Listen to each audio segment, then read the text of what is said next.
নিয়ে লাইভ করা হোক বা ব্যাগগুলো কতটা স্পেস কী আছে বডির সঙ্গে লাগিয়ে যেটা বলে সেগুলো সেই ধরনের ভিডিও রিলস নিয়ে আসবো বলেই আমি সেটা করছিলাম। তো আমি যেহেতু একটুখানি মোটামুটি সারাদিনের জন্য যাচ্ছি আর সঙ্গে একটা রিপোর্ট নিয়ে যাবো, যেহেতু রিপোর্টের ফাইলটা অনেকটা বড় হয়, আমি দুটো ব্যাগ হাতে উঠেছি। অ্যাকচুয়ালি টাইম খুব শর্ট থাকে, তার মধ্যে রিপোর্ট অনায়াসে চলে যাচ্ছে। আমি একটা জলের বটল নিয়েছি, এটা মাস্ট ম্যান্ডেটরি।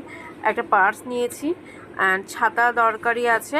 অ্যান্ড যে আমাদের রিপোর্টের যে ফাইলটা হয়েছে সেই ফাইলটা দেখতে পাচ্ছ, এটা ভালো বড়, এটা আইডিয়া আছে সবার যে কতটা বড় হতে পারে, এটাও এই ব্যাগে চলে যাবে।